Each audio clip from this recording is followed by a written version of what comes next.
All right, welcome back, everyone. We've got episode 2 here of the Regenerative Entrepreneurs Podcast. And I've got Scott Bunn of Treehouse. Scott, when I originally saw that, I thought it said Treehouse International, but I like what you did there. Treehouse International. That's clever. Thanks. How you doing today, Scott? I'm doing great. Thank you, Brad, for having me on today. It's a pleasure.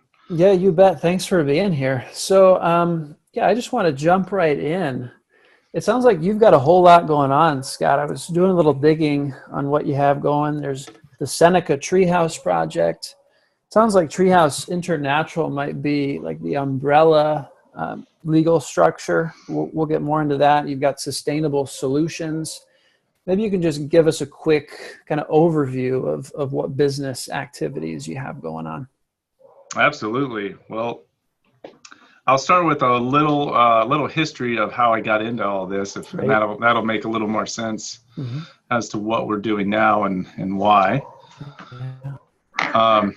So I've been a builder my whole life. My dad was a builder, and his dad was a builder, so it's been in the family at least 3 generations. And we were building a multi-million-dollar house back in 2008 when the economy had crashed. And prior to that, I built my own house. I finished building my own house in 2006. And I went to Clemson University, studied business, and I thought I was just going to be building houses for most of my life. And when the economy crashed, I had this big house that I got a pretty big loan on. Yeah. And the housing prices fell like 31%. Okay. So I wasn't able to sell my house. So I kind of had to figure out a different solution.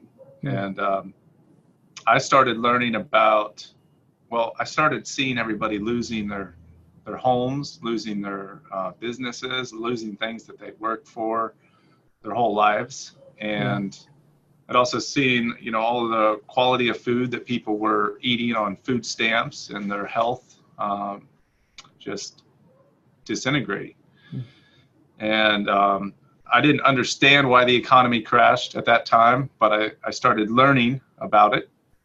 And I got in, by learning about the economy, it led me in to learn about our food system, modern day slavery, ecological catastrophes and mass extinctions and things that are occurring all over the world because of what we're buying, and being such large consumers as Americans, we're a major part of that problem. And so I had this big house that I couldn't sell, so I turned it into an intentional community, and we named it the Seneca Treehouse Project. And that began my journey towards permaculture and sustainability. We turned that intentional community into a learning center and an Airbnb. So now we have a bunch of rooms available where people can come and experience a standard American house that has gone through a transition and is still continuing to go through a transition. And you can experience tree houses and tiny houses and yurts and earth domes and all different kinds of structures and different means of growing food. And that's what the Seneca Treehouse Project is. It's a learning center for permaculture and sustainable development. Great. And that's on the same land that you built this $1 million house back in 2006? No, that $1 million house was actually for a client. And I went to work and I found out that day that we were done. He said, sorry, we don't have any more money. We can't get any more money. We're done here. Right. So that was actually part of my my journey too, is I was lucky enough to have a diversity of skill sets in the construction industry to be able to survive doing a diversity of work for people. Yeah.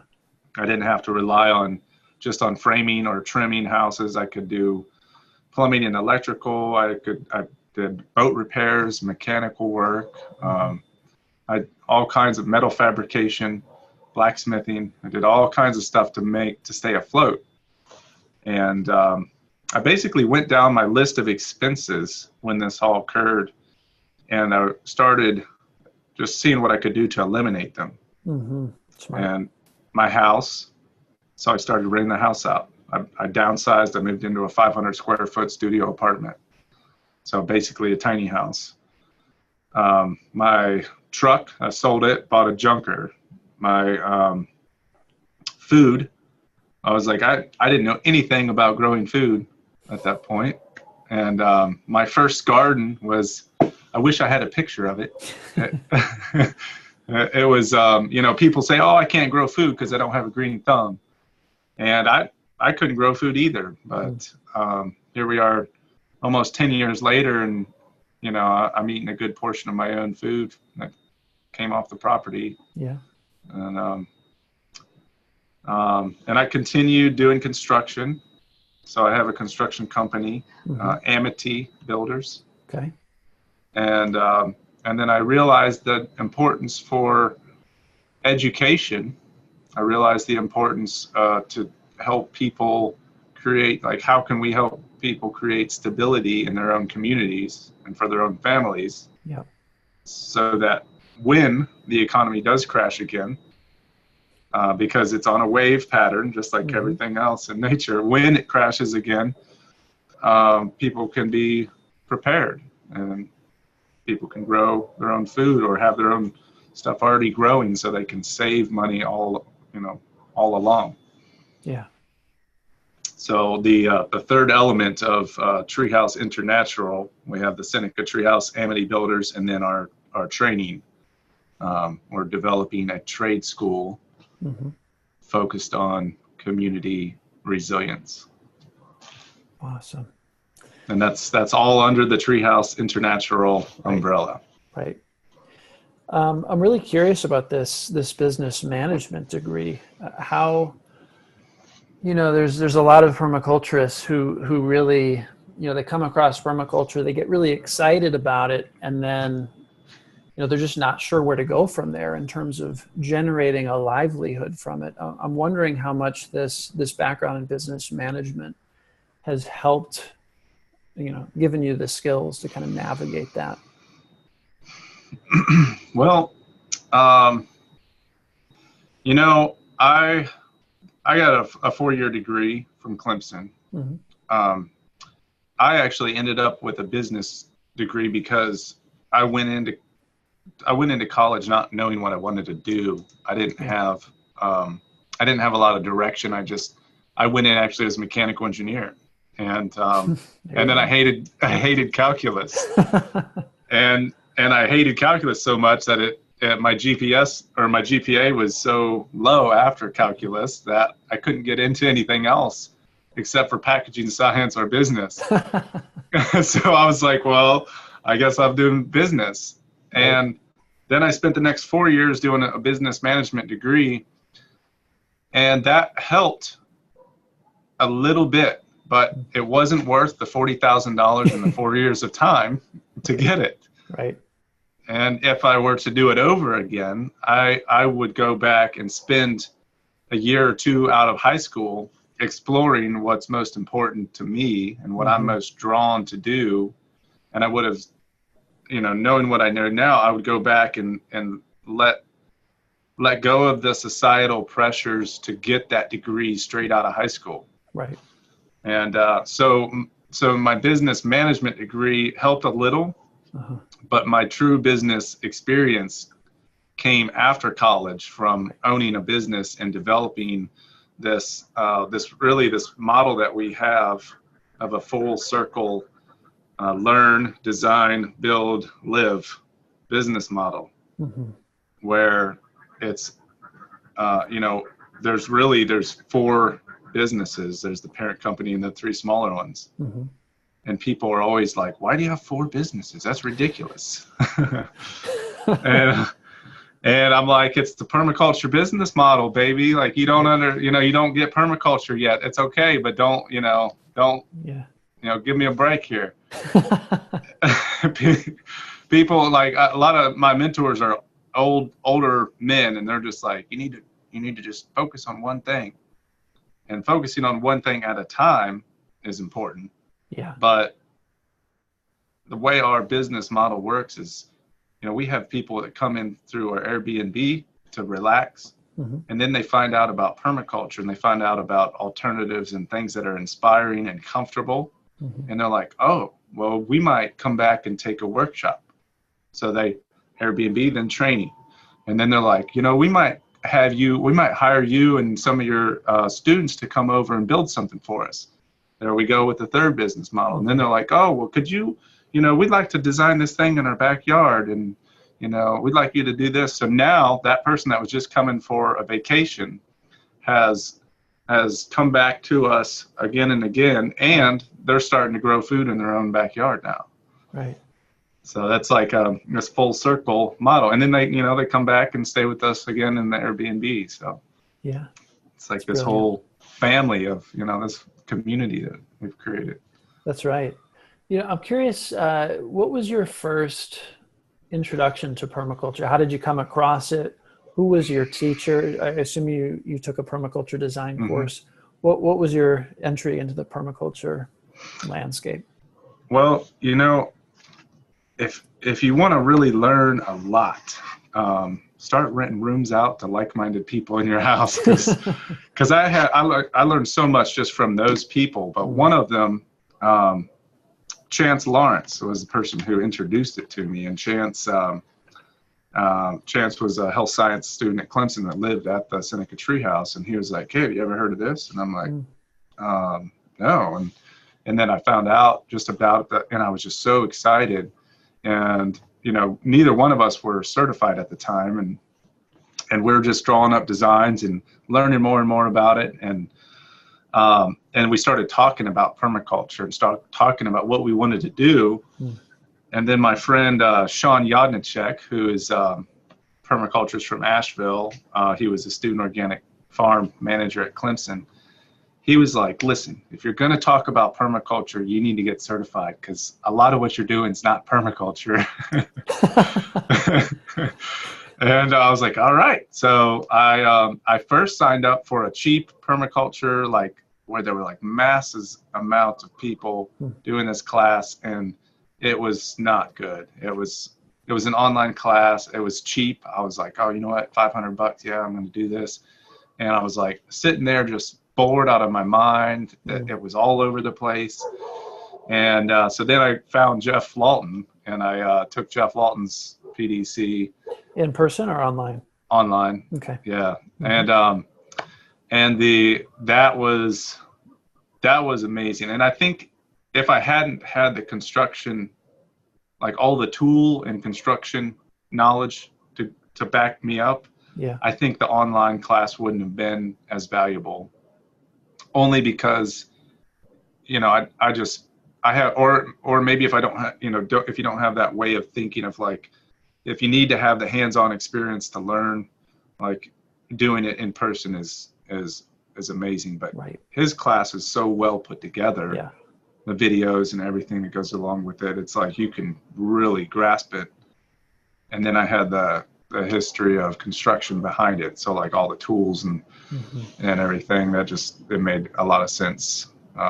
And that was, I'll say if I had, $1,000, 72 hours or whatever, I think I'd stretch it out over a little bit more than that, reviewing stuff. But, say 100 hours and $1,000, that's the best investment of time and money that I could have done. Yeah. And I think everybody, permaculture needs to be in every grade school.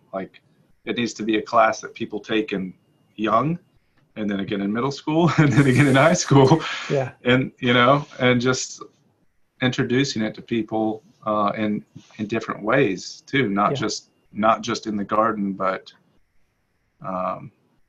in the construction company or in the business or in the kitchen, Right.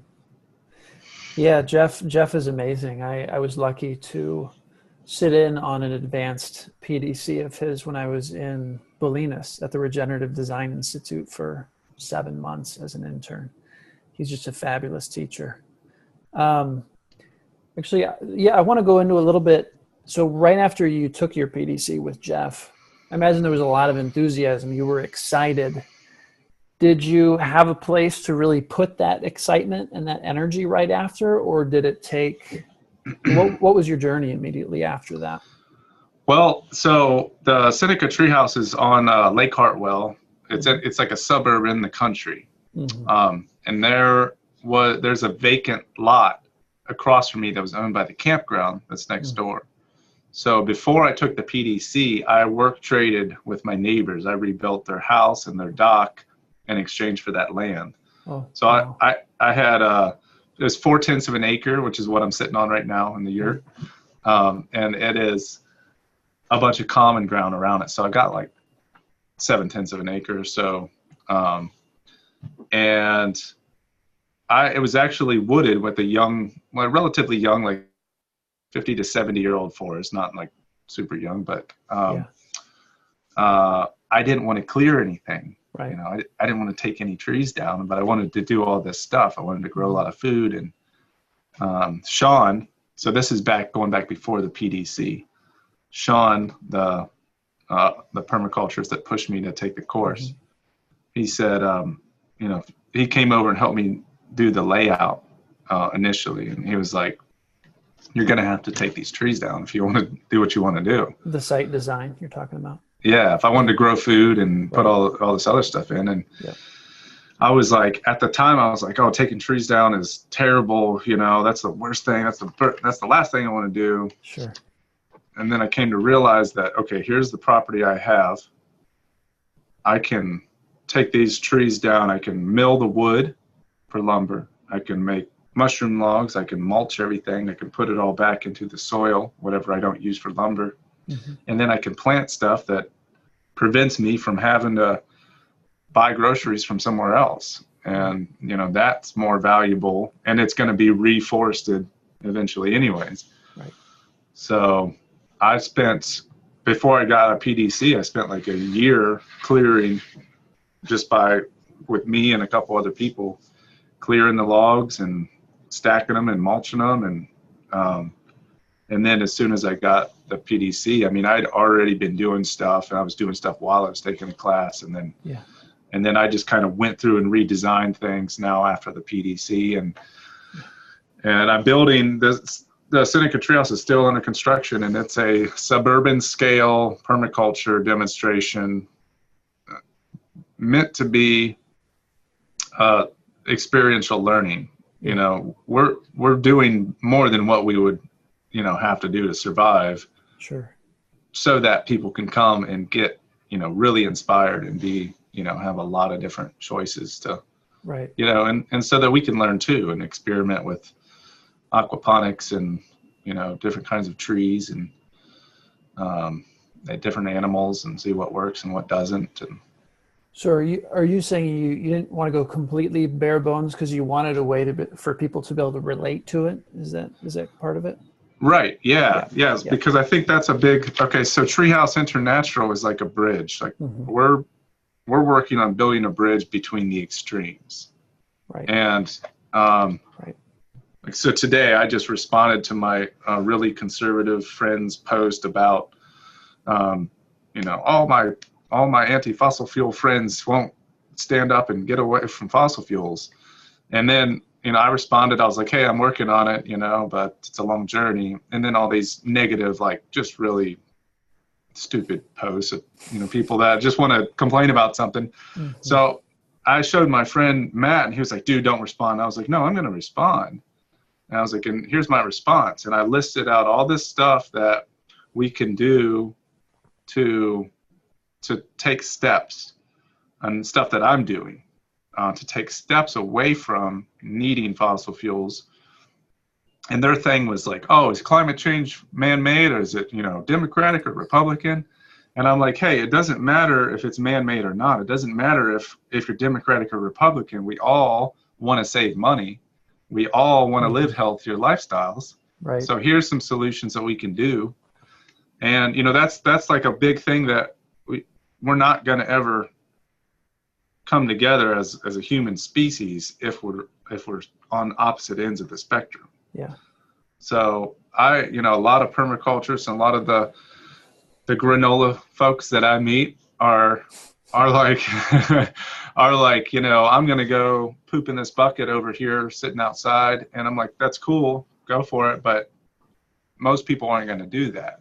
Mm-hmm. And then, some people are like, well, I'm not going to get rid of my technology. So I'm like, okay, what can we do? How can we bring these two together? So this whole place having a lot of different structures, a lot of different experiences, and making it a business that's profitable, that's good for people and good for the planet. And that's a benefit. Are you familiar with benefit corporations? B Corp, yeah. Yeah. So Treehouse International is a B Corp. Mm-hmm. And that, I think, is one thing that even if the person doesn't care at all about people and the planet, if they can invest in a company that makes money while doing good for people on the planet, they'd be like, okay, yeah, maybe that's not a bad idea after all. Yeah. And if they can see the long-term, see the success of a business that's, a financial success of a business that's also doing a good, that's ethical, mm-hmm. then that will start to become interesting to people who wouldn't care about it initially. That's right. Yeah, that makes a lot of sense. So I have a particular interest in food forests. Do you guys have a food forest on site there? Yeah, we have a couple different forest projects. Yep. Are you familiar with Shub Hindu Sharma? I am not. Okay, well, I got to check him out. Shubs, we call him. He's got a TED Talk about, his is mostly natives. I mean, his whole method, I think he was maybe a mechanical engineer too. He's an engineer at Toyota or something, his car manufacturer of some sort. Mm-hmm. And he started reforesting with this method that it's kind of mechanically upfront mechanical input. You dig in the soil and loosening up and adding things that let roots penetrate and compost and like peat moss or grass or whatever you have on hand. Yeah. Right. And so we have a small reforestation project from Shubs, and we kind of deviated from his plan a little bit and added some productive food stuff in there. Yeah. And then we have really the majority of what we have is a food forest, and it's just a small section, like 0.2 of an acre. Yeah. When everything's done, we'll basically, it'll be food forest and then some raised beds and some arbors. And so I think there's a picture somewhere online, it's a aerial shot, and you can see a section. It was from 3 or 4 years ago, so it's grown up quite a bit now. What are your primary tree crops out there? Asian persimmons are awesome. Yeah. And man, we just had a really great harvest just mostly off of one of the branches of it was crazy. It's all growing. We had like 50 persimmons on one branch, and then there was another branch with like 30 on it, and then like some scattered throughout the rest of the tree. Huh. Figs, mulberries, elderberries, blueberries, blackberries. Okay. Pomegranates do pretty well. Apples and pears not so well. Why is that? Too moist? I think so. They're I haven't really studied into anything that's diseased. I'm just like, whatever. Yeah. Why mess with it, right? Yeah. I'm like, let's put in some more of what works. That's right. There's a couple hardy citrus. I just got my first hardy citrus last year from a friend who it's a yuzu. And I have a friend that does several other hardy citrus, and he brings me stuff, and they're still pretty young yet, but any nut trees out there? We have like a chinkapin and another Chinese chestnut bred. It's like 90. I think the one that we have is like 95% American chestnut. Okay. So it's mostly American chestnut, but we had the chestnut blight that took out all the chestnuts, and now they're trying to get it back to where it's mostly native American chestnut, but it's still a little, it's still, I think they've gotten it back to about 95%. Okay. So I got my first chestnuts last year, and some hazelnuts, of course, acorns, and we've been eating some white oak acorns. Oh, beautiful. And like some acorn bread. Yeah, some pancakes and pancakes and bread, and let's see what else we have going on.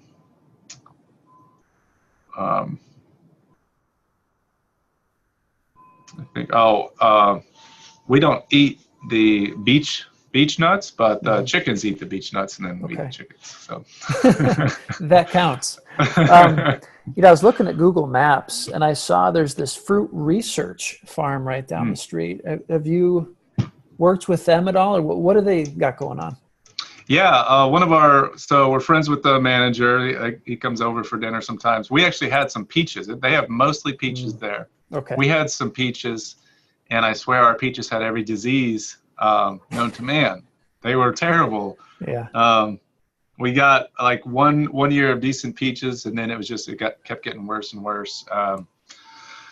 So he was over, I guess it was in the fall of last year, and he's like, don't even bother with the peaches. Like, just cut down all your pit fruit. So, and they're getting a blight, and they had, the bark was like cracking, and there's fungus oozing out of the bark. And yikes. So I cut all the peaches down. I cut our plums down, and there was one cherry that I left only because it supported the branch of the persimmon tree that was loaded with fruit. The loaded one, yeah. So I left it. That's your living stake, right? Yeah, that's right. Yeah. My most expensive tree too. It's a $60 cherry tree, grafted with like 5 different kinds of cherries. Right. And it was a $60 stake that supported my free Asian persimmon tree. Yeah. So there's a lesson right there somewhere, right? So I want to shift a little bit into getting into money, the topic of money.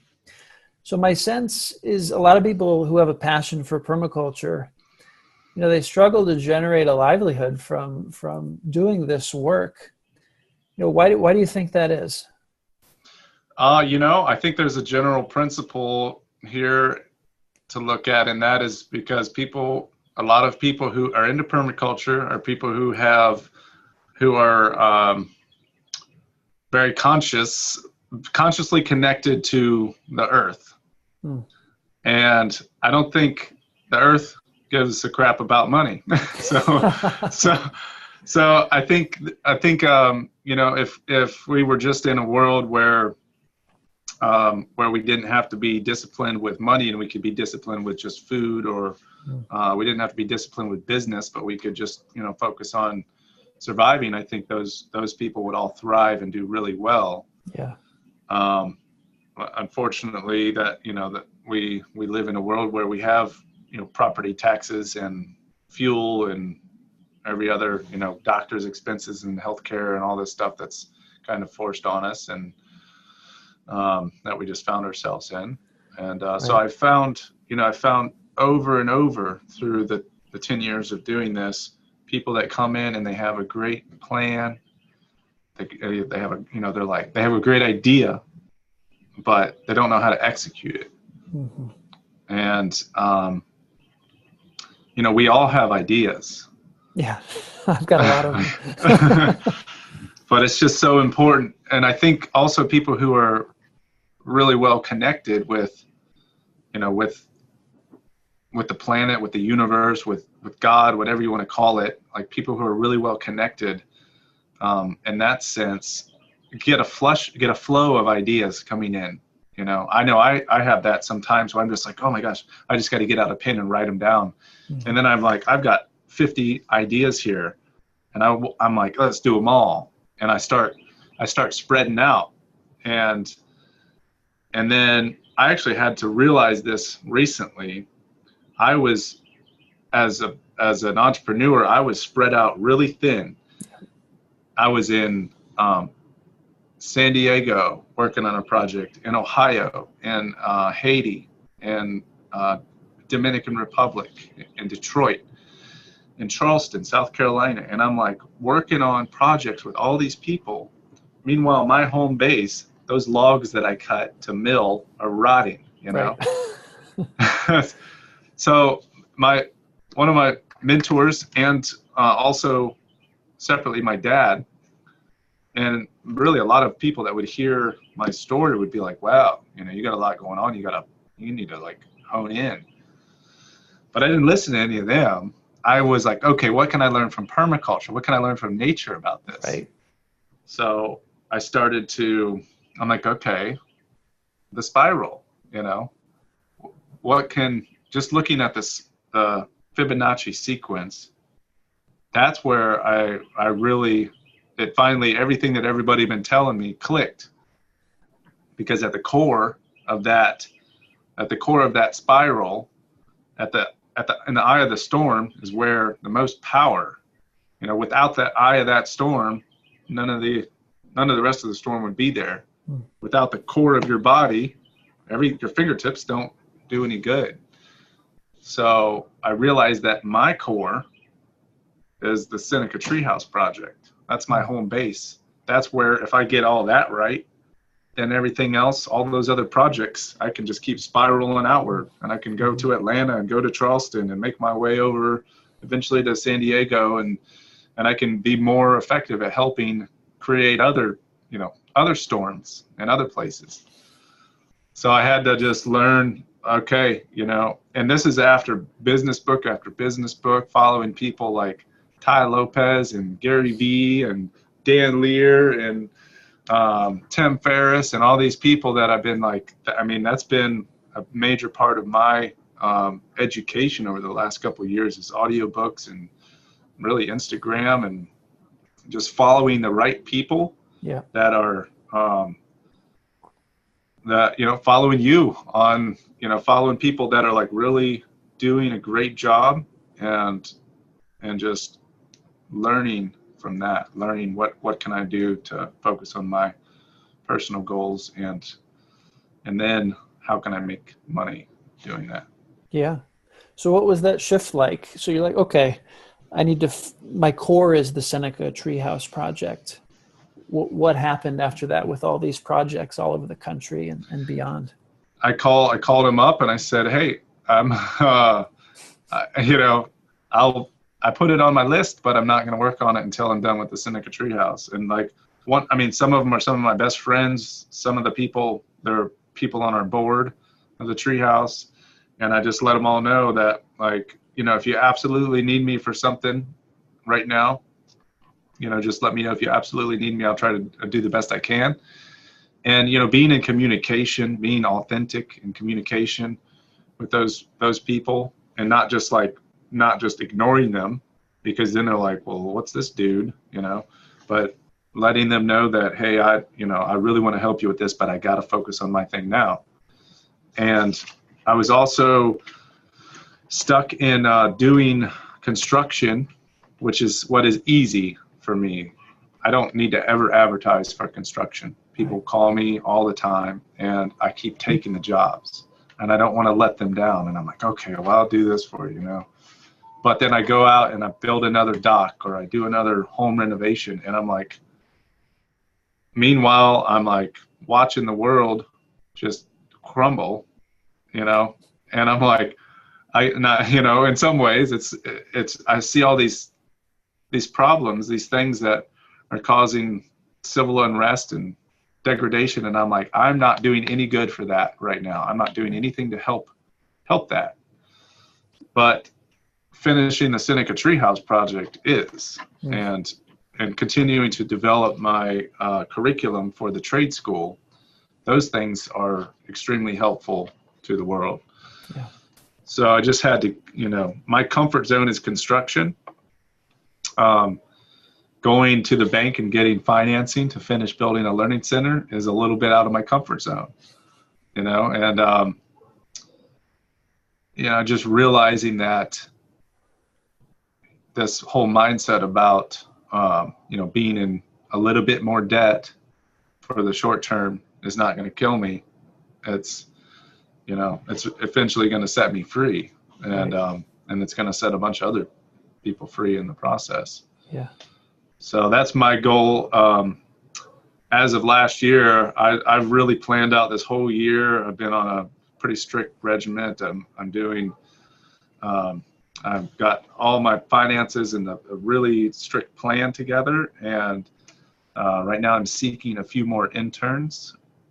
I have I secured 2. I'm seeking 4 more interns that want to be leaders for sustainability.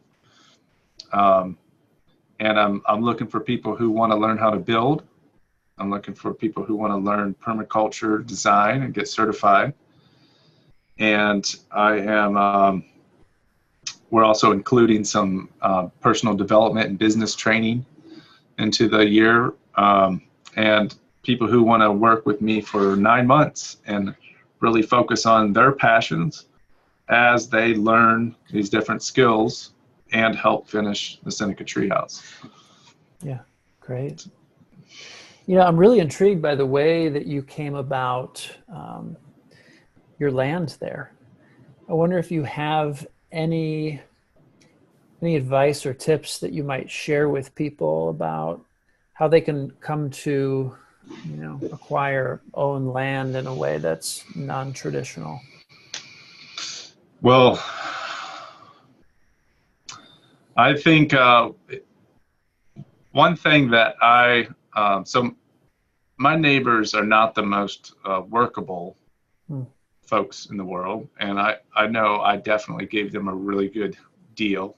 I figured out about how much I spent time-wise. Yeah. And I got an $11,000 piece of land for time and money spent about 30. So it wasn't a good, if I would have gone to work doing what I was already good at and focused on that, I could have bought the land cheaper than the time I spent. Right. So I would say one thing is very carefully, if you do a work trade, very carefully plan it out.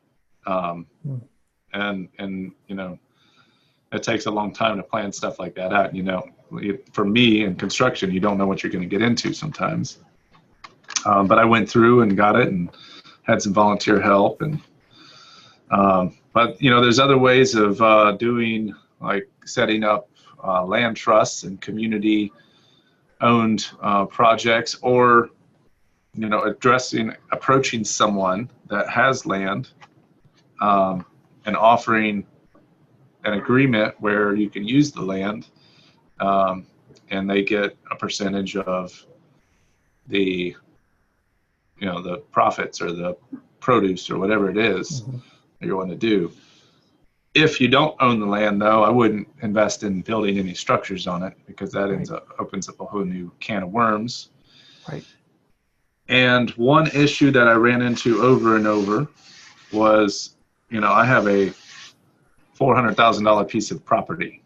Right. And I had people come in that would say, hey, I want to own a percentage, people who would come in and live at the Seneca Treehouse that say, I want to own a percentage of this. I have $500. And I'm like, okay, so that's like, what, a quarter, I don't even know. That's like a quarter of a percent or something. That's like, yeah, it's not, sorry if my math's off there, but it is not worth breaking up a huge chunk of land and owning it in multiple people. Like when you live together, when you own land together, you're basically in a marriage.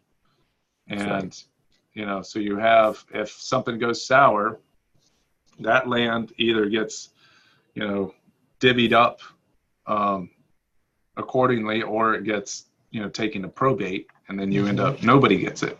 Right. So you got to just be really careful in, how you do that. And really that's about as much, that's my limited experience with land acquisition. But Yeah. one thing I wanted to do over and over, I wanted to separate, I wanted everybody to have a chunk of the land. Yeah. I'm like, yeah, I want you to, feel like you own it. Yeah. But the mentors kept saying, don't do that. Just offer them experience, offer them education, offer them, you're giving them a place to live. Like, don't try to get them in on the ownership. Right. It's going to get messy, right? Yeah. Yeah. Yeah. So given that we live in this, capitalist system, and that we're, inherently tied to it in many ways, how do you think about investing and retirement? About building up this nest egg, right? That's how a lot of people think, so that they can have years of not working. How do you think about that? Well, I think it's important to not have, it's like, depends on who you ask. You get the opposite ends of the spectrum here, but Yep. I think it's important to not have all your eggs in one basket, necessarily, for terms of investing and retiring. That's in terms of investing. That's not necessarily in terms of your energy spent. So you're like, well, how do I invest in things where I don't invest energy in them?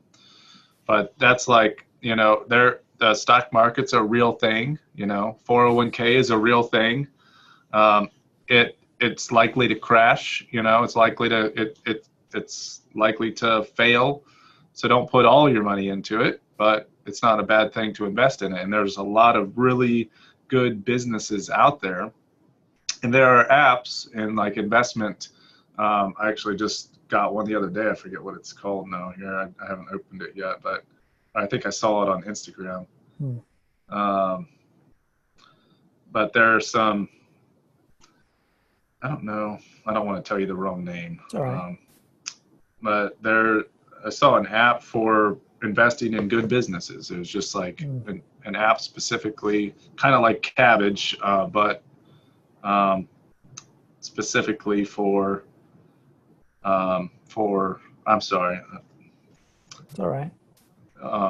Specifically for benefit corporations and for ethical businesses. So doing that, but also land is always a good investment.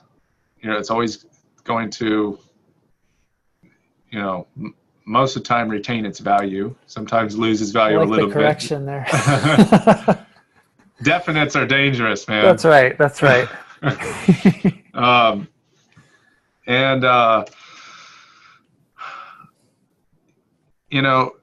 Real estate is a really solid investment, especially if you can do it in a way that it adds value to people's lives, other than just a room and a box to live in. Yeah. But adding value as intentional community space, or just like we're doing, like an Airbnb where you can come and visit, and you're getting more than just a place to stay, but you're getting inspiration, education, meals.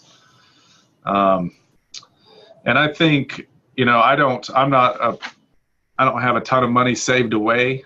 Mm-hmm. I keep reinvesting in things that I know that I can at very least sell again. I'm buying tools, I'm buying education, I'm investing in myself, I'm investing in knowledge. I think that's probably one of the best things to do to secure stuff. And then through doing that, you run into all kinds of other people who know more about it than I do. Fair enough. I want to ask, so just a quick fire round here. I want to throw 3 questions at you and see where that takes us. You ready? Sure. Yeah. So knowing what you know now, and you alluded to this earlier in our conversation, but knowing what you know now, what advice would you give yourself 10 years ago? 10 years ago is right when the Seneca Treehouse started. Focus. Focus in on what's most important to myself, to me, what I'm drawn to, and don't be afraid to change my plans. That all right. How many do I get here? You can go as long as you want. Yeah. Yeah, because that's one thing I think society kind of tells you is like, just pick something and do it. And I remember talking to my friend and saying, I'm changing my career. And he was like, you can't change your career. Right. And I'm like, what do you mean? I'm doing it. I'm already changing my career. But that way of thinking of, you can't do that. So another thing would be, get like anybody who is telling you you can't do something or adding a lot of negativity to your life, like love them from a distance. Right. Like get them out of your everyday life, because that will take you down hard more than anything. Yep. And your heart always is like, I want to help this person. I see where they're struggling. I want to help, but if they don't want it, and if they're not asking for it, you're just wasting your time and you're taking your energy from it. Yeah. And you're being influenced by them in ways that you probably can't even see, right? Exactly. Yes. Yep. 100%. All right. Question 2, fast forward to your funeral. If you could be a fly on the wall, what would you most like to hear people say about you? I would like to make sure that I am going to be composted first off. Yes. And not embalmed. Love it. All right. Assuming that's taken care of. Okay. Assuming that's taken care of. I would like for people to remember me as someone who went forth with my dreams, and someone who really made a big impact and helped as many people along the way. I would like to be remembered as someone who's made a big green footprint and who's done more good than harm. And my history of construction and metal fabrication, you tend to do a lot of harm to the planet in doing that. And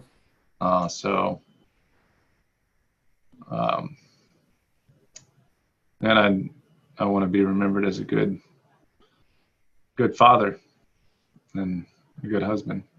Yeah. Thank you. All right, last one. For those who just discovered permaculture and they really want to take action and make a difference, but they're not sure where to start, what advice would you give them?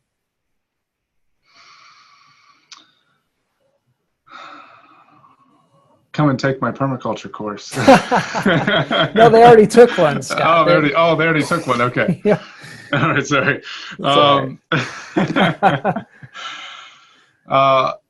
Already taking a permaculture course, wanting to dive into it, right? They're wanting to make a difference. Well, if it depends a little bit on your skill set. Yeah. I would say go get some hands-on experience, do some woofing. Woofing's a really great opportunity to go stay with other farmers and work and pick who you want to stay with. Go do an internship. I wouldn't jump right into getting into debt with, doing all this stuff and buying land right away. Like, spend as much time observing yourself, observing yourself is like the biggest thing. I think some people want to just, go stick plants in the ground, which is great. But, if you're going to leave and before you can even take care of those plants, then you've just wasted resources. And the plants aren't established. So observe, learn, keep learning as much as possible, and just try to get as much experience as you can in a diversity of experience. Right. I think. Yeah, and I got a bonus question because you mentioned Gary Vee. Gary Vee actually inspired me to start my Instagram account. Awesome. Yeah, what would you say your biggest lesson has been from Gary Vee? What have you taken from him? Well, I think I've probably said it a lot on here, is just really honing in on yourself, Self-awareness. and Yeah. so yeah, self-awareness and your passion, and you know, making that into your business, and making that into your means of earning income, because even, it's so easy just to go get the job and do, get the paycheck to paycheck, but then you're just dead inside. Right. And I mean, I'm like month to month, some months I'm like, I got to do something because I'm struggling a little bit. And I don't really, some of my friends are like, oh my gosh, you need some money? And I'm like, no, dude, I'm good. Like I'll I don't need to, I don't need to eat for a day or two. I'm good. It's okay. Like I'm so happy. I'm like fulfilled, the fulfillment of doing what I'm doing. Mm-hmm. And so that I've learned a lot of that from Gary Vee, and I mean, that's, I think, probably his most important message. And and hustling, just grinding. That's right. It's like staying in the grind. Don't give up. Awesome, man. Hey, how can people connect with you if they want to learn more, see what you're up to? Well, I've got a couple Instagram accounts. Scott Allen Bunn, and that's the Sustainable Solutions, International Solutions. I'm just sharing info, sharing things that I'm doing. I'm kind of working on building that out slowly. But SenecaTreehouse.org is the best way to reach everything. I've got some videos on there. And of course, if you wanted to call or text me, you're welcome to do that too. You want that number, I guess? Yeah, you can throw that out. Yeah, so that number is 864-710-7584. And texting is the best way to reach me, really. Excellent. Hey, thanks so much for your time here today, Scott. Really appreciate you. Absolutely, Brad. Yeah, thank you. Thank you for having me. Yeah, you bet.